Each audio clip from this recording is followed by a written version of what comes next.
Hello, everybody. This is your host, Rafael Ferreira, and this is Rav's Cast, Tales from Mohawk AD. Today, I have the Season 2, Episode 6 of our podcast that is directly related to our amazing advertising students at Mohawk College. In this episode, I have the pleasure to have a great conversation with my former student and friend, Marie Rupolo. She's class of 2009 and one of the most multidisciplinary creative students that I ever had. She's a product designer, a photographer, UI design, illustrator, logo design. She went through so much when it comes to design, graphics, art direction, writing, and product that it's mind-blowing her experience. Nowadays, she's venturing into a more advanced career into interface, UI, and UX in her latest work. She has amazing participating in award-winning campaigns through great logos, music covers, single covers. As I said, product design, it's really something what she accomplished in her career so far. And especially for the love of typography too. I will get this conversation going on right now. So with you guys, without any more delays, as always, Marie Rupolo.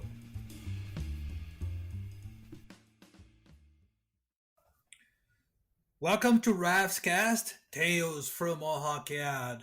One more episode of our podcast from Hamilton, Ontario and Toronto today. And this podcast is designed specifically to help advertising students get inspired to go into the industry and the workforce. And also to chat about former Mohawk advertising program students who are in the industry and to them to give some kind of advice to our students. This is season 2. We're halfway through season 2. And I have a pleasure today to have Marie Rupolo here. Hello, Marie. Hey, how are you? I'm good. How are you? So good. So good. We're just you guys to imagine. Last weekend was the weekend of the famous convoy of trucks in Ottawa. That shame of a manifestation, but yeah, terrible. Anyway, that's another subject. It's just to people to localize this, to mention when is the date we were talking about this, so they can have like a location, because people can be listening to this in 1 year, 2 years, new students coming in and try to listen to that. I will tell you, Mahi, the thing that I remember the most from you on first year at Mohawk, and I remember you and David Coca presenting the Starbucks campaign. And you actually work at Starbucks and you brought an actually machine to do some kind of coffee at the classroom. Can you bring it back, that memory to us? Oh my gosh, I can like not even remember what the machine I would have brought is, but I do remember I'm a very extra person and so is Dave Coca. So it definitely checks out. Yeah, I must have brought something in very aggressively. I probably wore my apron as well. Yes, you had your apron. Yeah, I loved that job. That was one of my favorite jobs. It was a good job. What I think I remember was I think it was purple hair at the time. Yeah, I had a vast arrangement of hair, ever changing. I had blonde for a long time, a big like a Pepe Le Pew skunk in the front. Now I have a real one, but it's just gray hair. I'm old. It looks nice too, Marie. Yeah. So, yeah. What I would say about Marie, without the proper introduction, she I was telling her before we started recording that she produces such a huge amount of amazing design and advertising work that we need to make 3 or 4 recordings to be able to go through everything. And right now, she passed through some of the major agencies and studios, did amazing freelance work, and uh, I cannot be proud of the professional person that you become, Marie. You can tell Thank you that. you. You're welcome. Learn from the best. Well, thank you. I will tell you, let's go back first through your career. And of course, there's a lot of things to say. I want to go through that internship in Brazil with Anacoto. Oh my gosh. Yes, that was so. I guess I mean I made my own notes because I'm like a little bit of a I have lots of chaos energy, so I had to write some things down. But what like one of the best things I think that I got to do as part of going to Mohawk and sort of after Mohawk was going to Brazil and working at Anacoto. And like the reason that was so important and the reason it sort of like shaped a lot of my career today is it wasn't an internship where I went somewhere and I was like making coffee and like doing like banner ads and like sort of piddly work. Like I went somewhere where they trusted me and they were interested in what I had to bring as a creative person. Mm-hmm. And so I had the benefit of actually working on a campaign, like designing things and then actually seeing them be produced and brought to life. Like, I don't even think I had graduated at that point, right? Because it's an intro, or like I had just graduated. So like, what an amazing experience! Like you just, I mean, and in another country, and I got to see sort of, an entirely different culture. I mean, the people in Brazil, designers there take their work so seriously and they work so hard. I understand that it's a privilege to be able to have a machine, and even here in this country, like to be able to afford the tools to be a designer is a Mm-hmm. privilege in and of itself. And they really don't take it for granted there. They do amazing work and they work so hard. So I learned a lot about work ethic and just everything from them. That's a good start on it. I remember you went to work directly into the Green Horizons, and some of the students, actually, they are uh, afraid to not go to a big place or a well-known place. And I say, listen, there's every single different place. There's something to learn there, or a soft skill, or something new, or all the responsibility on your shoulders, and you need to be able to make it.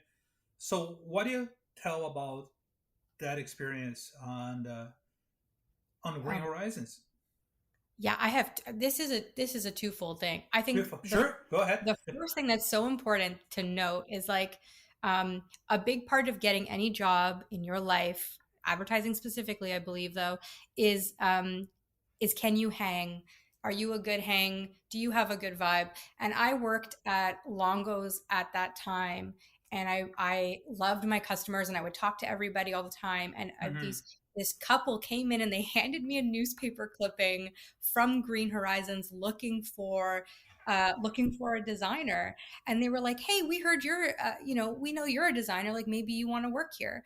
And so I applied and I got that job. So I think first and foremost, like I cannot overstate how important it is to always be talking to people and asking questions and making friends. But anyways, um, Hmm.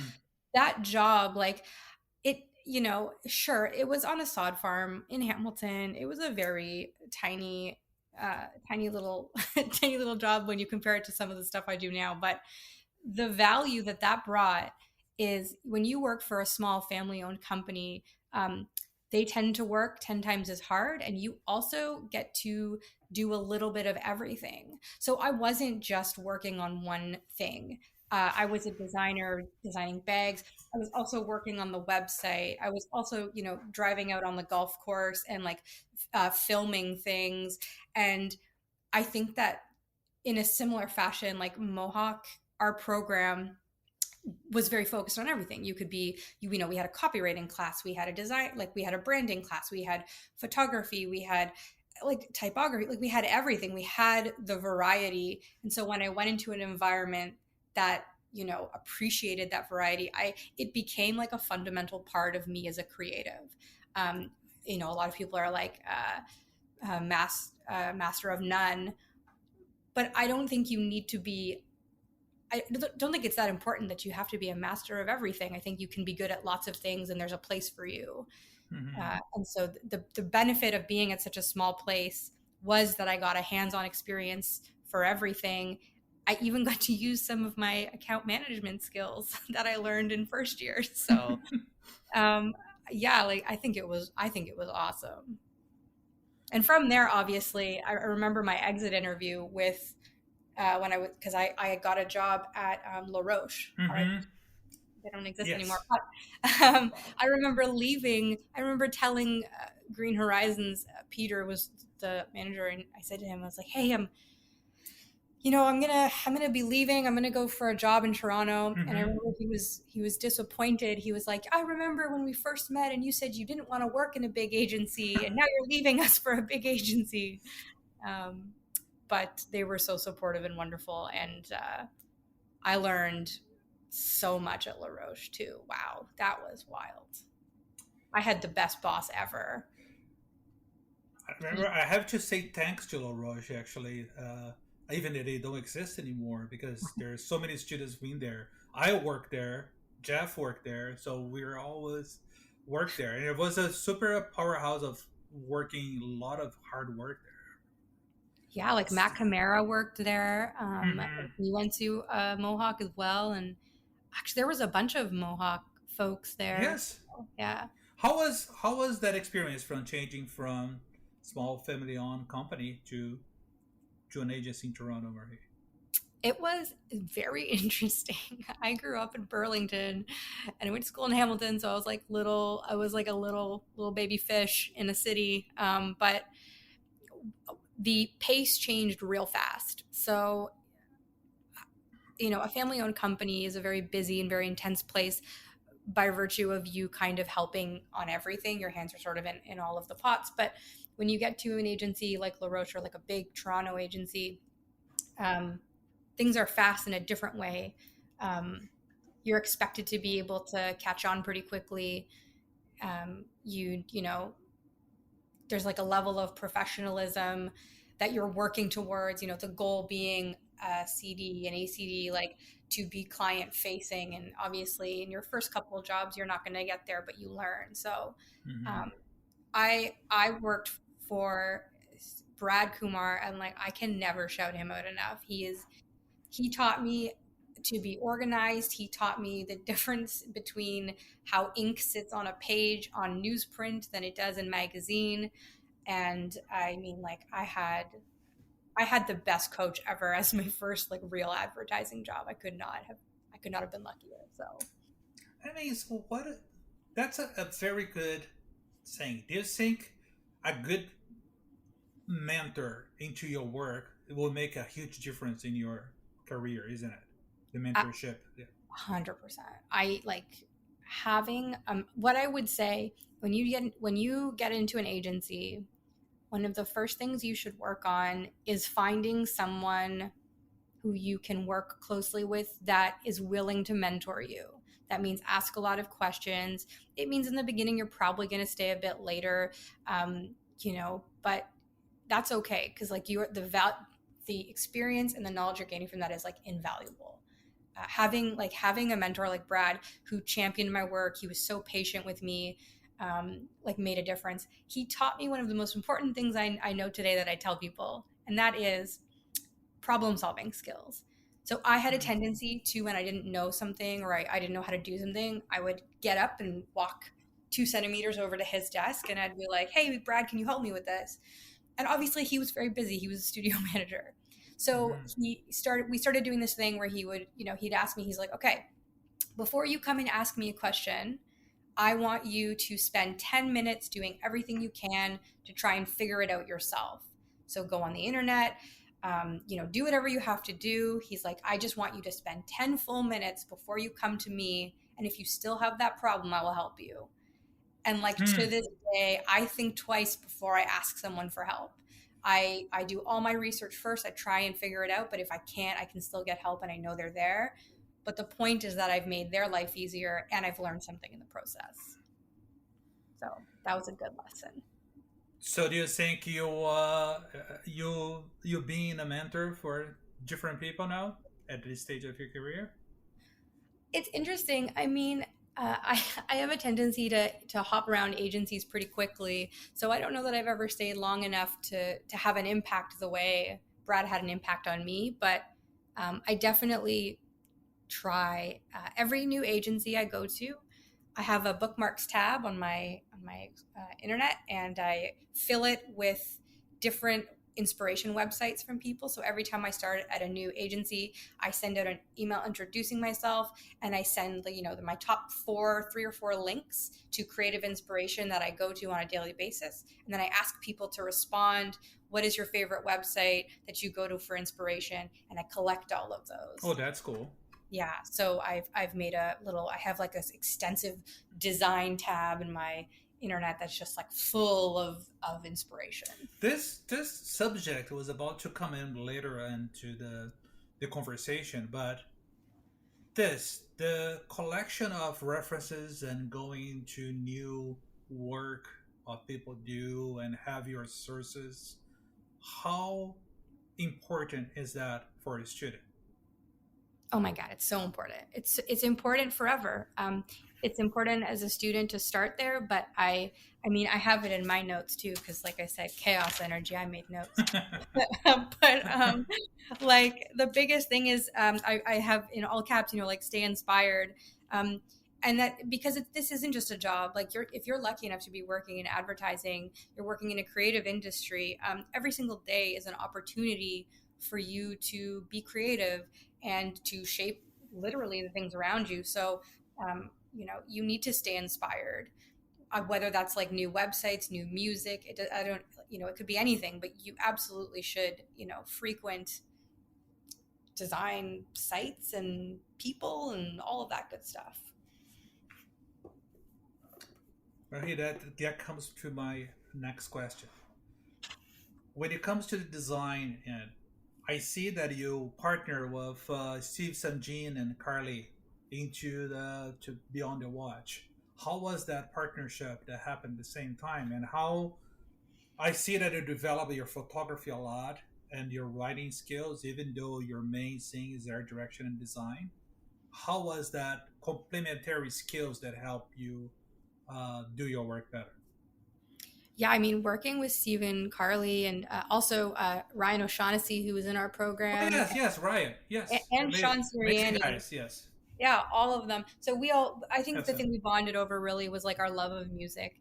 The biggest thing for me is that taking a photo at a show is one thing, but being creative in how you share it with the world is quite another. And I think that's something that Steve did really well and continues to do very well, like considering how to share things. So taking a photo and not just giving it to people at face value, like how can I distort this image to make it more visually interesting? Like what can I do to this to make people want to look at it? And I think that like that's something that I think about all the time that I kind of got from working with Steve is there's a lot of things that you can give people that are just kind of what they expect, but how can you give people something that they don't expect but still like? how do you think on when you're taking pictures of what give how to give people something that they don't expect, Marie?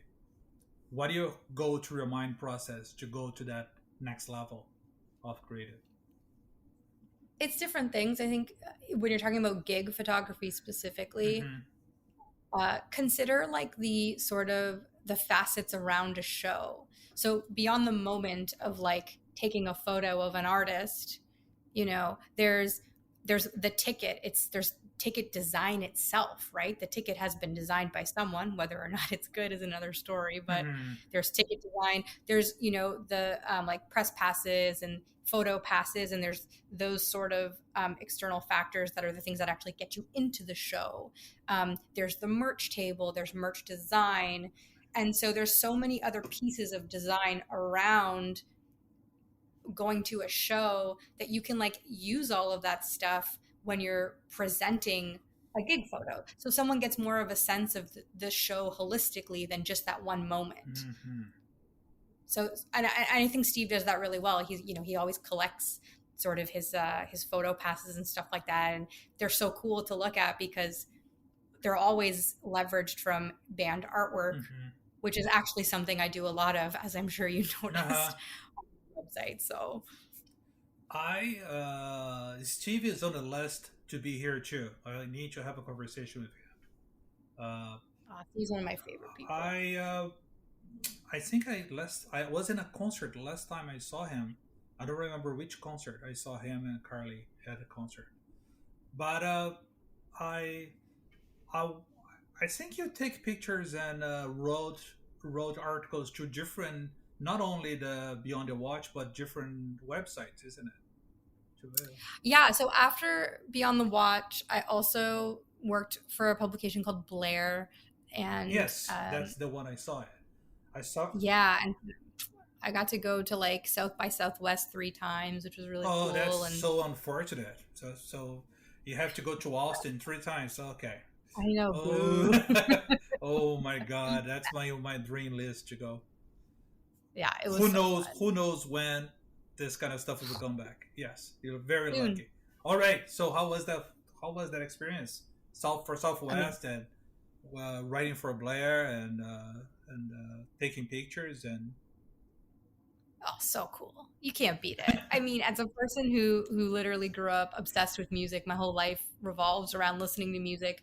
I'm literally marrying a producer. We have a recording studio in our backyard. Like Well, it's very much part of who I am. So, um, my favorite thing about music is that I emotionally it feels good, but then I really gravitate to art. When you think about a record, um, everything's online now mostly, but that's actually what makes vinyl so special to me is being able to buy a vinyl record and look at it and be like, oh my goodness, like this is so cool. Like someone really thought about this.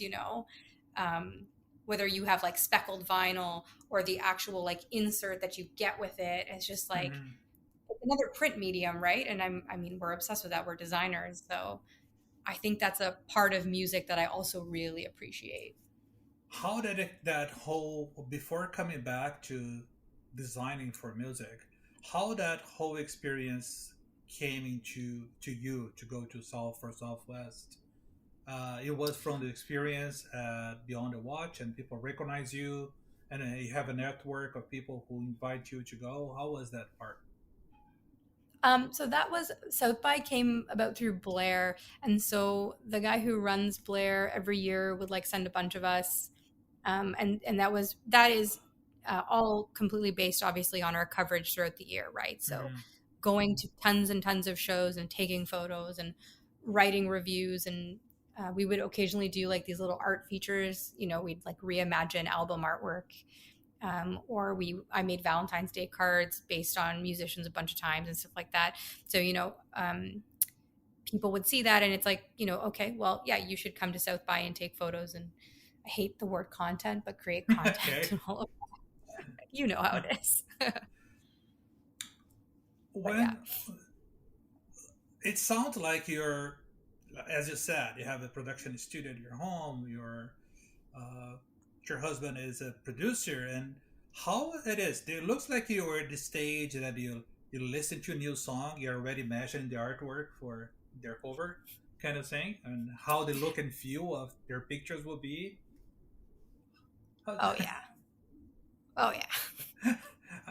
I I Absolutely. can imagine that. This is extremely fun. That's I remember the first reference for vinyl and inserts was when I was a kid was a $1 Billion Baby from Alice Cooper that has Oh the ink yeah. card from that. Yeah, that's my first merger. And as a teenage, this is as a kid. As a teenager, was the Dead Kennedys with a poster Oh yeah. inside. Yeah, that was a Great branding, eh? The, yes. the Dead Kennedys really have like they have a brand. Like this is the thing, like mute bands and music, as much as we all want to sort of romanticize it, it is a business and there is brands associated with everything you listen to. So, Hmm. you know, that Dead Kennedys, the D and the K on like on a t-shirt with the red and the white and the black, like I can still see it. It's good branding. Before going to anomaly, I want to hear this from you about the art cover part of stuff. How do you think change the process of doing the art as now you have the vinyl, you have the Spotify icon, and you have the icon of the art on your car and in your phone? How different you need to be on designing that kind of process nowadays compared to in the past? Or do you see nothing change? Whatever works in the past works now. It's hard to say. I mean, I think the biggest thing. So every time I design something for a musician now, it's interesting because it's no longer the deliverables. I think are fundamentally what have changed. I think probably the process and everything around it is still, it depends on the creative. You could do anything, but it's the deliverables that are a big deal now because when you think about it, you're delivering a square for Spotify for like the car or whatever, the little thing you see. But then you're also always creating an asset that goes with it. So it's a lot of repurposing art. So I'm now putting it in like a different aspect ratio for like an Instagram story, and I'm making it a Facebook header and all of these other things. Mm-hmm. And that's kind of fundamentally, I guess, something that is a new consideration. Well, not new, but newer Of course, consideration. Yeah. But other than that, I mean, I think that because most people aren't really making CDs, so the artwork that you're making, it's for the song instead of album. Sometimes. yeah, it's a lot of singles now. Like a lot of people are not releasing entire EPs. They're sort of because we're in a single sort of environment now where you're on Spotify, you're listening to a song in a playlist. There's more opportunity to create artwork because every song gets its own piece of art, which Mm-hmm. means there's more uh, there's more ways to explore something, which is kind of nice. I actually just got an email from a girl who I've been working with. I've designed all of her single covers, and I totally forgot she made a whole record. She's like, I need to release the record now. I was like, oh, okay, right, let's do that. But sorry, that was not a very good answer. But What is your favorite? Which was your favorite band project? oh, my favorite band By project. the Oh, that's way, so her portfolio is marierupolo.work, and you can see on the description of this episode too. So when we are talking, you can check the amazing work from Marie. Okay, so let's go. So the best oh project. no, that's Your favorite so one. hard. I know that all you have a place in your heart for all of them, but which one was the process and everything was the one that you say, "Oh my god, I really nailed this one." The one there's a few I really like the artwork that I there's a bunch of stuff for like Brooklyn Doran that I do. She's wonderful. You can look her up on Spotify. But the thing I love about Brooklyn, I did one for her. It's the cover is sort of like a skeletal hand holding a rose, and it's for a single called Tomorrow Never Comes. And I think the reason I love that art so much is it connected with me, and so making the art was so easy. I like closed my eyes and it just happened. But it was for her friend who he had cancer, and they sat on his grave because he knew he was going to die, and they were just drinking champagne and they were talking, and he had everybody sort of like write their secrets on his skin, and it's just like this incredible song. Like I have goosebumps talking about it. It's like a beautiful song, Mm-hmm. and I just felt like I don't know, the design just kind of happened, and so I really love that piece of art. We made little lapel pins out of it too. They're One fun. thing that the lesson, if your student listen, one thing that does very well is she's fearless when it comes to illustrations. She do illustrations, it comes from the heart, and she does it very well. And I think you every time is progressing with your illustration skills, Marie, and have a specific style that is yours. What do you suggest to people, to students who are afraid of illustration or no, I don't know how to draw that kind of stuff? How that thing helps them see objects or perspectives on the creative work differently? Okay, well, if anybody were to ever tell me they don't draw, I would laugh at them because, like, I don't draw, but I do draw. But I never learned how to draw. I could not draw a human body if you asked me to, but I have a way of drawing things that works for me. What I would say is, um, look at David Shrigley as an example, one of my favorite artists, and he all he draws is really like stick figures and these like very poorly drawn, poorly in air quotes Hmm. drawn sort of characters and stuff like that. And the genius in his art is not necessarily the images themselves, but it's sort of the like sentiment that goes along with them. So my favorite one is just a stick man, and he's standing and then there's a line and then there's like a reverse stick man below it, and it just says time to reflect. It's just like it's amazing. So I think that like you should never be afraid to draw. Absolutely, like you should never be afraid to try anything, because just because there's a way that it has been done and people sort of view that as the norm, that doesn't mean that that's how it has to be done. And I would actually say we could absolutely use some more original um, artwork in this world, because it's starting to feel very recycled over and over again, sort of these like micro trends that all look the same. So Hmm. I think it's almost better if you don't know how to draw, like bring your weird shit to the world because we need it. I say it was some of the best advice I ever heard about illustration, Marie, in here. But let's go. We're not even started. Let's go to Anomaly. How was it going to be writer, photographer, to go to be a production designer? How it is? How the Anomaly. difference between an art director and a production?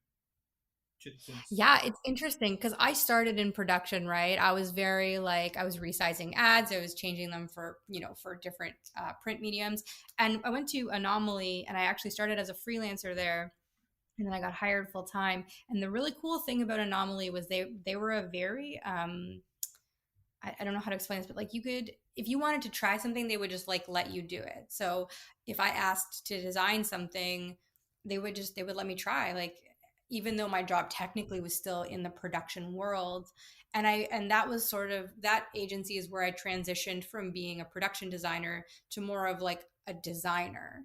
I call it a creative designer versus production. mm-hmm.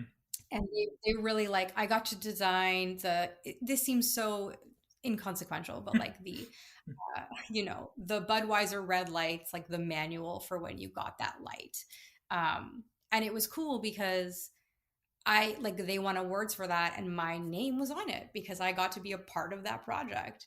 And that is when I started to really be hungry for more creative design work. And so from there, I my only goal in life was to be a creative designer and to not spend another minute making emails or banner ads. Mm-hmm. But I have spoiler alert: those never go away. You always have to make. Sorry. That's fine. That's fine. That's it's not 100% of the work that is amazing work. Some part of it is in That's media. right. Yeah. From Anomaly, you went to be to work at the University of Toronto.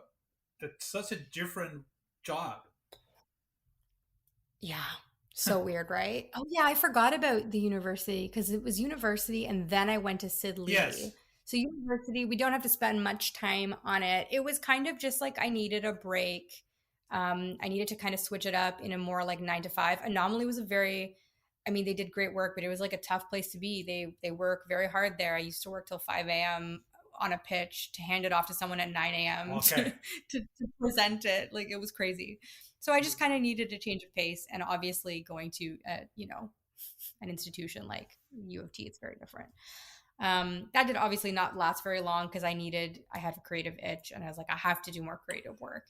So that's how Sidley happened. It was just for take a break, working something. Yeah, Okay. Well, yeah. then, we went down to one of my favorite agencies, and from Anomaly is one of my favorites to CG Lee. Uh, how different is CG Lee, uh, Marie? How different was From Sidley to how Anomaly? different it is from other agencies regularly? Hmm. Do you think? Sidley was cool at that time because, and I'm not saying they're not cool still. I'm just mean like At the time, specifically when yes, I was there. We're talking about It was 2013 to 15 here. Yes. Okay. yes, right. My gosh, I don't even remember anymore. It was a really cool agency because they did great work. They had a reputation for excellent design and and having cool things to work on. Like, they had Sport Check, and that was very cool, and a bunch of other things. But Sidley gave me my first opportunity to actually work on a campaign, like to be almost like, at the time I didn't really register it, but to be kind of like an art director in a way. I worked on a Home Sense grand opening campaign with this girl named Laura, who I love, and she is so wacky in all the best ways.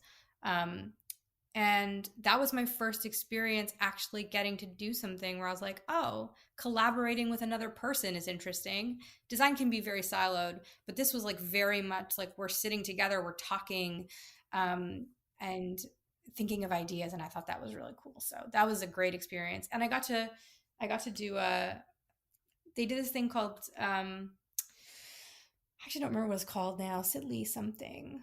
But they Collective, would give Sidley Collective, yeah, right? thank you. Oh Yeah. my gosh, yes. Pandemic has ruined my brain. We did Sidley Collective, and my partner and I, we won the sort of like internal competition for that, and um, actually did an art show with that money. That we raised money from the sale of the posters to go to like art supplies and stuff like that for other kids who needed it, and that was really cool because essentially what we did was Sidley's whole mandate was, you will have to bleep this, but it was fuck the status quo. Hmm. Um, and that was the real appeal of working there. And the thing you realize really quickly is that in an agency, unfortunately, you can't really escape the status quo in some ways. And so this was kind of a cheeky something to that sentiment where we had a bunch of artists give us a quote about creativity, and then we had a bunch of illustrators take those quotes and visualize Hmm. them, and then we got them screen printed and we sold them, and it was such a cool experience. So that So that I so had such that a good so time. that collective was to the people working there to escape a little bit on their passion projects or do something different. Yeah. Okay. It was there that you did the NBA logo. Oh yeah, that was cool. I forgot about that. We worked on the Raptors. Oh my goodness. Yeah, the We the North stuff. So I got to help with that. And then there was the NBA, obviously the All-Star was in Toronto. And so we obviously internally had a little thing where we all designed a logo. And the final one was sort of mine was a mesh of a couple different ideas that we illustrated together. And that was fun. I forgot Yes, about that. because I remember one of the logos were very expected and corporate All Star Toronto, but yours was so out of the box, Marie, and with the type and everything that I was like, oh my god, this is amazing. I love that design. How was it? I was How was the so process and the idea and say, oh my god, I would just make typography combination on that. well, I remember that very clearly. I was having a moment with hand drawn type. I had gotten really into. There was a collective in the city called Ligatures YYZ. I don't know if they're still around, but I had gotten really into hand lettering, and so I just wanted to do it on everything. And so every single thing that I worked on, I was trying to figure out a way to make hand lettering a part of it. Hmm. And so that's naturally how that like sort of hand drawn look came out of that one. It was just like that was all I knew how to do at that time. I was in like a little weird loop. But at the same time, work and looks Yeah, I think great. it was I think there. yeah, it worked The out. thing is, I think there's a lot of personality onto it. So I think it's a great work in there. Yeah. Oh, what good times. Well, we went then to Click Health or and a freelance designer first at Vice Media Group. Oh yeah, Vice was fun. Vice was cool. I kind of that was like a little I did illustrations and stuff for them, and They kind of had me helping on a couple things, and that was fun. But it was mostly just a freelance gig. And then yeah, Click Health But was she's cool. being extremely modest. If you see the illustrations and the stuff she did, it's freaking amazing. It was very Okay, fun. and go ahead. And then yeah, and then we went to Click, which is such a weird and very dramatic like turn the other direction from like Vice Media to like pharma. So I'm not sure what the program is like now, but at the time, it never pharma was never on our radar in college, right? Like it never Hmm. even occurred to me that that was an industry that was going to need so much help. But pharma is wild. What a time! It's interesting because there's so many limitations in pharma. You often get boxed in, and it's kind of hard to be creative, but it makes you work so much harder, and the ideas can be so cool, because you really have to think differently. There's so many things you can and can't say. Hmm. um, so Click was such a great time. I loved that job. I met some of my best friends there, um, and we did lots of great work. So I actually left, and Click has a boomerang thing where a lot of people leave Click and they go back. And I did that. I kind of left, and then I went back and freelanced for a bit. I saw So, one work that he did for them that have kind of a box, a color box. oh, the Bloom box, How yeah. was how was that? Because I think it's kind of a pushing the boundaries how great design can be involved with such a expected uh, market like pharma.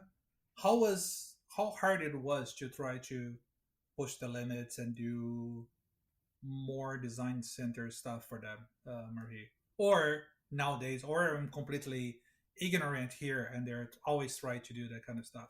I don't know. No, no, I definitely don't think they always tried to do it. I think you're right. I think it's as more people are getting, I think that there's limitations, and so people have historically avoided pharma because it can be extremely stressful and not very rewarding. But I think that a lot of creative people from the industry started moving into pharma. And I'm going to be real transparent here, Hmm. probably for the money because it pays well. They have to pay you well though because it can be a pretty brutal job. And so I think that people are trying more, and they're bringing the advertising sentiment to these campaigns. But the Bloom box was interesting because it actually ties in nicely to the next my next career move, which was it was sort of my first intro to working on a like a user interface, Talk, so talk an app. talk to me a little bit about the Bloom box. How was that project? The project. I mean, it was cool. It was very different than anything I'd ever worked on. The Bloom box, for context, I don't think it ended up making it. A lot of things get killed in pharma, but it was an in vitro fertilization delivery kit. So rather than people having to go to the hospital to have their injections, this box came to your house, and there was an app that accompanied it, which I worked on. And you had all of your treatments in the box, and you would follow the app for sort of how to do all of that stuff. Um, so it was cool because I designed the logo, and then from there the color palette, and sort of I got to work on the app.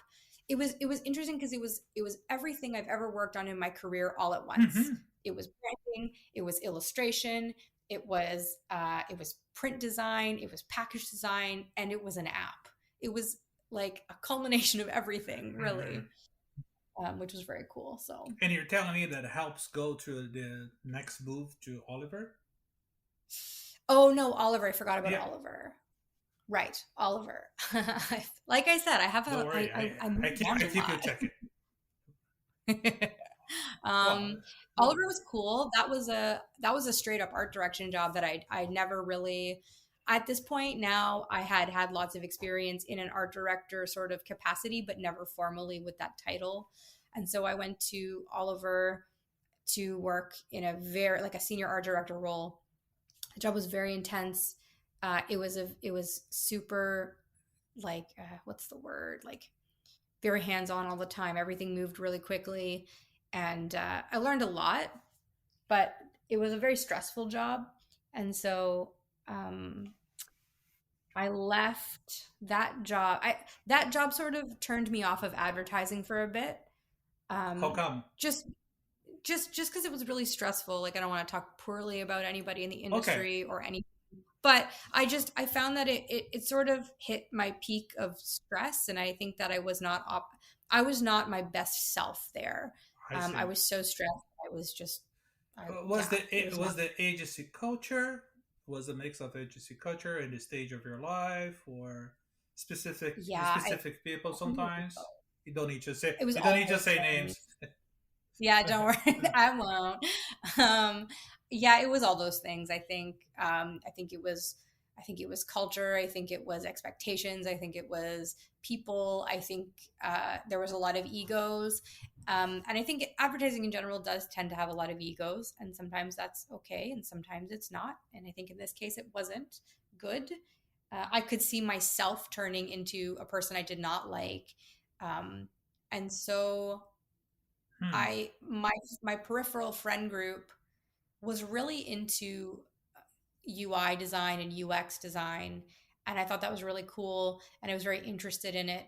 And so a friend of mine actually recommended me for this job, and so I applied and I got it, and that was the The bio bio agency, agency. which, Hmm. if I'm not mistaken, should be next. Yes, yes, it is. Okay, Yes, we're on track. July 19th. Yeah, what a good time. Bio agency, so much fun. Such a cool job. Again, very fast paced. Like you kind of get thrown into the water without a life preserver and you better know how to swim. Hmm. Um, and that's okay because I thrive in that environment, but it's not for everyone. And I transitioned into UI design. So a completely different universe now. I'm used to print, I'm used to, broadcast and all of this other stuff. And now I'm working on a desktop app. I'm working on in a purely digital role. Hmm. And that job was incredible. I got to work on Scotiabank's eHome phase two because phase one was done before I got there, and I learned how to. The traditional workflow right now is kind of like a waterfall in advertising. You get a brief, and then you work on something, and then it goes through approvals, and then it blah blah, blah, and it's just literally just like a waterfall from top to bottom. Hmm. This was like a very agile approach, so there was a lot of parallel pathing, like people working on things Hmm. in sprints. And anyways, that was a bunch of jargon, No, that's fine. whatever. Agile, yeah, it's a work at the project management part of Yeah, it. It works very well. it's incredible, and it also like And then do the the culture was design thinking, and then do all the jargons. Oh well, and then the customer journey, all that kind of part of the process. which, yeah, so weird. I got to do like a customer. I got to do like a journey mapping session in Phoenix, Arizona, with like a telco. It was wild. It was a very pure leadership role, and I had a lot of great people around me, and we all worked together, and we did great work. I learned so much about brainstorming and design thinking, and um, it was such a cool job. It really made me love working in a digital space, and I kind of never want to go back to advertising after working in tech because, oh my goodness, you can hear my cat howling. Yes. Sorry, I'm so angry. She's also very passionate about design. But yeah, it was so cool. It's like the culture is the big difference. I want to say that, like, working in tech, the culture is incredible. People are highly collaborative. They are always accountable, and open, and diversity is such a big part of it. They're like very interested in moving forward, and it's just it's wonderful. I loved. You're thinking about a user, like you're trying to design an experience that is best for people. Hmm. You're always thinking about accessibility, people who can't, like, you're thinking about someone other than sort of the usual target that you have in advertising. So anyways, it was great. Loved it. Just to have on notice here, that's amazing to hear because you're class of 2009. Marie is Yeah. class of 2009, and at that time, what I was teaching you guys, HTML, bit of JavaScript, banner, GIF You're the banners. reason I have Twitter. Yes. You did Yes. this. You made us get a Twitter. I was like, what the hell is Twitter? And now I'm like, oh my I'm gosh. still getting. I will tell you nowadays. I was just showing the students a few of the books. They'll make me Oh, sing and design of everyday so things good. and the laws of UX. So now we are at the college. We do the customer journey, the design thinking, the wireframing. They do Mm, app prototyping at the college. The students do with campaign and whole after effects thing. So it's yeah, so very different now. But uh, uh, I think it's very interesting that you come to that part that I think I was talking to the students today that agencies like RGA or IDO do a lot of this mix with the digital data and usability together with a campaign. Do you think the agencies will go to mix even more in the future? What will be the agency of the future, Marie? Or did such a I love that question so much. I'm watching it happen. I mean, we all are. Class of 2009, we're watching it. Mhm. So I think a lot of people are getting out of traditional advertising for a lot of the reasons I said, culture and just looking for something new. But there's a the trend right now is there's a lot of agencies that are more traditional and they say they do digital.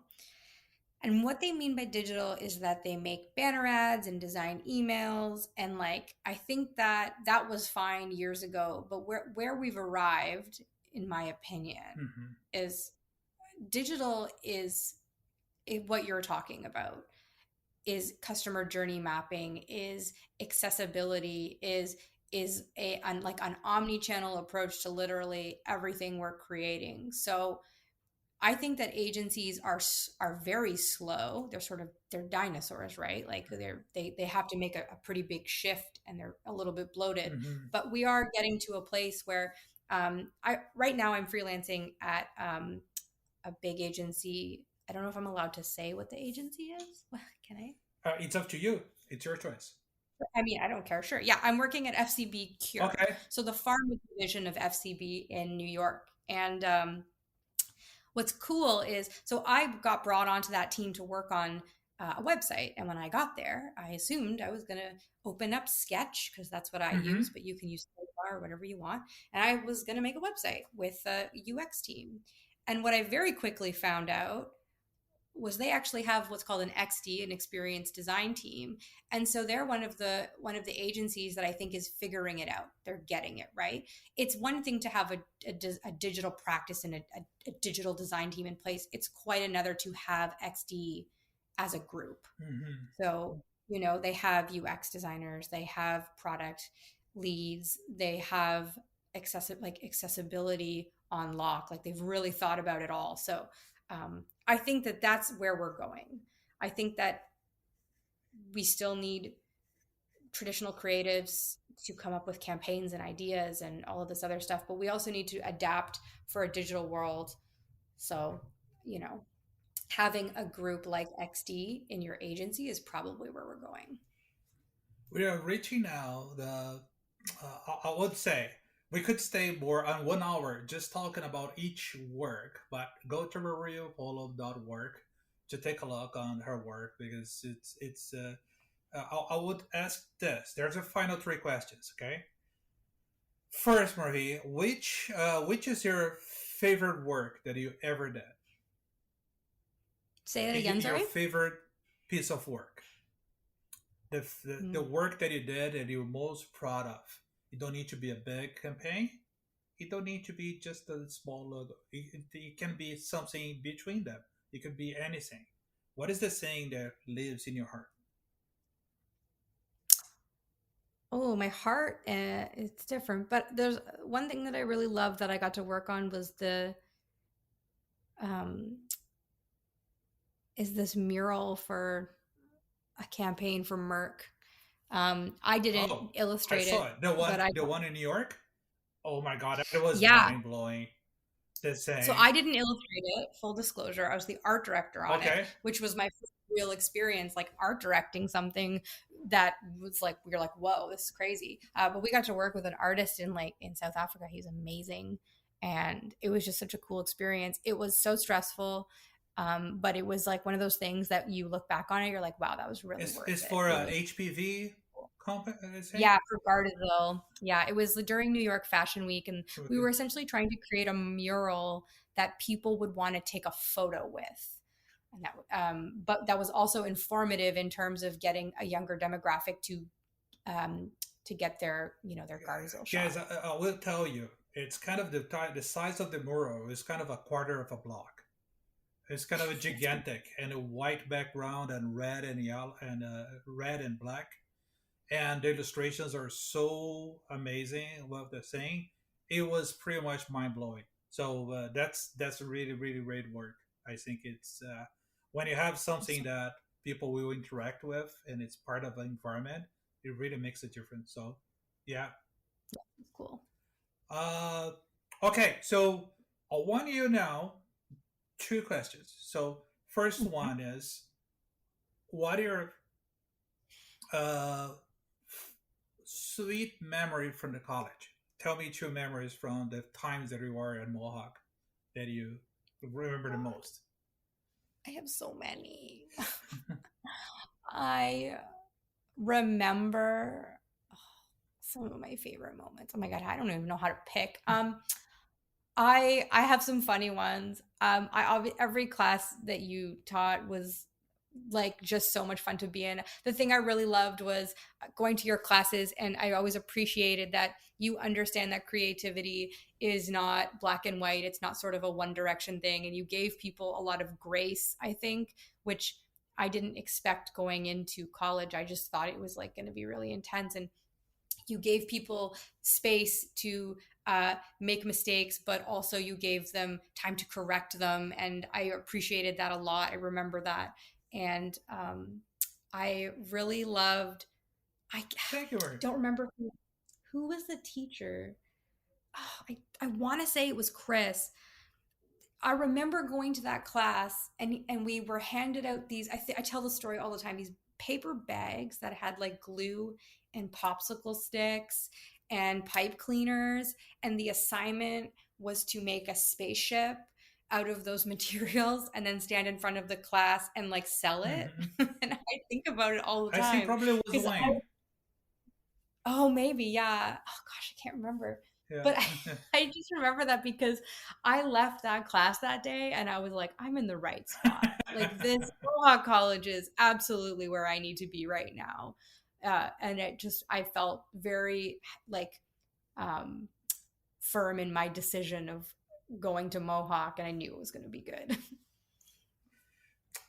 It's great to hear, and thank you about the sitting my classes. I try my best, Marie, and every time it's a constant fight. But uh, what I want you to tell now to close this, and is this: there's a lot of, especially now there during the pandemic, and the students have a whole class remote, and now it's kind of a mixing hybrid. But because of the uncertainties of the market and how everything is, there's a sense of insecurity in the air that we try to help them with and try to find jobs with confidence. A lot of people are already big part of the third year actually. It's getting into agencies already, but I want to say what people in third year, second, or even starting first year, what are your biggest advice when you are at the college and to start your career? I would say about interview or kind of working portfolio because definitely you review tons of different portfolios from people on your career and how what to avoid and what is the your best advice that you get for the students at Mohawk and any advertising student. Mm, okay, totally. I mean, so when it comes to preparing your portfolio, we're not doing it print like we used to. Hmm. So it's going to be online. Um, I don't think it's necessary to have a vanity URL. I don't think you need that. But what you do need is a portfolio that shows your work and can talk to your work. Because being a good designer or a good copywriter or whatever it is you're doing is one thing, but being able to speak to your work is super important.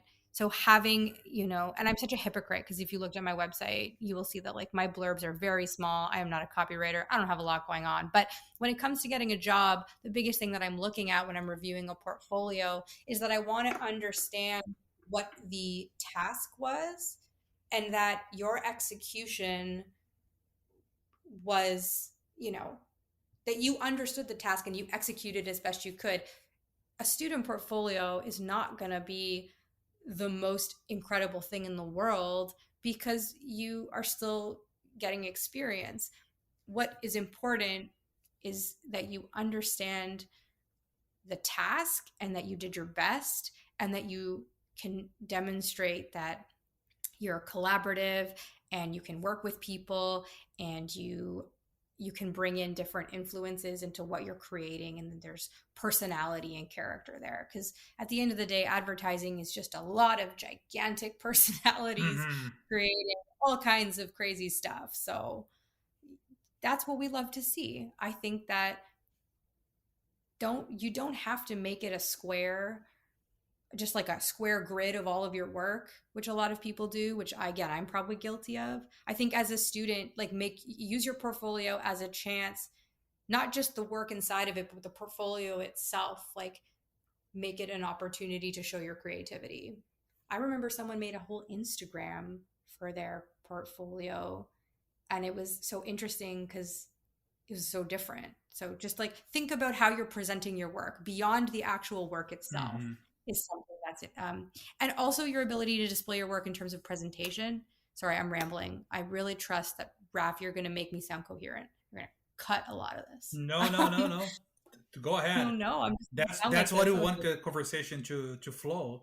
Do you Oh, think sorry. presentation is as important in your view, and because you're presenting a lot during your whole career, and Yeah.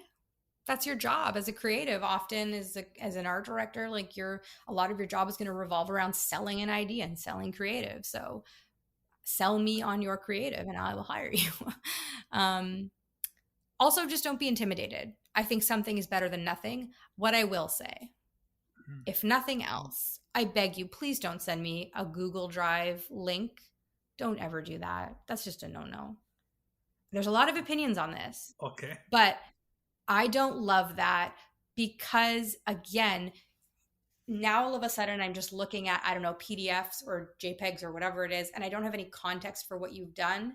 So again, I don't understand what the ask was and how you executed on it. So I don't love Google Drive links. It also looks lazy. Again, I understand everybody's different, but you don't need a vanity URL. You can have www.raf.squarespace.com. That's okay. It doesn't have to be, a Google anything Drive. special. Okay. It has to be special to work. What is the other thing to avoid, Marie? Do you think? To avoid. Because Um, you have so many people work with so many people already, and then and interview people, and you say, "Listen, this is a mistake that I wouldn't make again," or when you were starting your career, that you look back and say, "If I could start over, I wouldn't do this." yeah, it's hard. I think that I want to give like very pointed advice in this specific question, but what I would Mm-hmm. say is if you're going to be presenting work that's going to be living online in a digital space, you should absolutely be considering accessibility when you are putting things together. If I am looking through someone's portfolio and I see that they have a bright purple background with bright pink text on top of it, my very first thought is A, this is not accessible. And B, that's obviously not a thing you're thinking about in your design. And it is something that we absolutely have to think about. So, what I would say is rather than a don't, what I would say the do here is make sure that your work is AOTA compliant. Like make sure that you've considered legibility. Hmm. That doesn't mean that things can't be in different places and look wacky and be whatever it has to be. It's just make sure that it's readable. And if it's not, hey man, maybe that's okay. But I look for that anyways. Yeah. Right. And also what's important is like never underestimate, and I promise I'm gonna wrap it up No, now. no, But no. like Go ahead. in an interview, like it's so important for you to ask questions. An interview is not just about somebody asking you questions, it's about you asking them. You the thing I wish I did earlier in my career was get a sense of like what a culture was like somewhere. I could not stress that enough. Ask people questions. It shows you care. Prepare questions. Do research before you go. It doesn't have to be extensive, but just know a little bit about the company and like be prepared for questions like who's your favorite artist? I remember somebody asked me that and Hmm. I was like, "Oh my god, I don't know. I have so many." But like be prepared with some stock stuff. Um yeah, and I mean like I wrote some stuff down. I think you should. I'm just going to give you a bunch of blanket advice. I'm going to ramble at you for one No, go minute. ahead. I would say work hard and be nice to people. Your how you act in an agency follows you forever. People travel around. You will see people again. I've learned this the hard way. Work hard and just be nice to people. Um, don't say no if you can avoid it. Just you know, I'm wearing the shirt. I made this shirt for a bunch of my coworkers. Hmm. It says, I will take that into consideration. So when somebody gives you a piece of advice that you don't agree with or you're not sure if it's going to work, you don't have to say no right away. Say, I will take that into consideration. And then you can do that or you don't, whatever you Okay. want. um, and don't take yourself too seriously. Too many people in advertising do, and it's exhausting and it's nauseating. And lastly, if you're a leader or you want to be a leader, culture is not pizza, culture is lunch. And what I mean by that is an agency, just because they give you pizza on Fridays and we're kumbayaing on Wednesdays, that's not culture. Culture is not the pizza. Culture is being given the time to eat your lunch. Hmm. And so I think that we need to be more mindful of that for our mental health in general. Is like when you're going into an agency environment, like look out for flags. Pizza lunch is cool and working late sometimes is okay, but like real culture is not booking a meeting at 5:30 on a Friday. Real culture is giving people time to eat. Real culture is inclusion and diversity. So think about those things when you're going for a job, and make sure that your values align with the agency's values, or else you're gonna have a rough time, and life's too short. Thank you, Marie. Thank you for all the input today with this episode. I think Marie Rupolo .org is the website. How students can contact you, Marie, for portfolio review or a quick chat? Absolutely, just send me an email or follow me on Instagram and just shoot me a DM. I'm around. Can you give your I would. Instagram handles to people Oh too? yeah, great. What is my Instagram handle? I will spell it out. My Instagram is MIZZMARIE, Ms. Miss Marie. Marie. Very original, I know. But yeah, anytime. I'm so happy to chat with people, and I would really recommend, assuming this conference is still happening next year, it's free to sign up. It's called "Where Are the Black Designers," and it's an incredible conference, and talking about exactly what you think. So do some research and go to free conferences when you can. There's a women hack one that's free as well. Hmm. Um, and if you need any suggestions, send me a message and I will give you links. Well, we're talking about with the illustrator, art director, designer, typographer, UX designer, creative director, Marie Rupolo today. She's everything. So Marie, thank you so much for going through your career. And if I can say, there's a few former students that look at advertising in a way that you believe that this industry can change the world. It's you. Okay. So you're one of them because I think you have that vision. So thank you so much.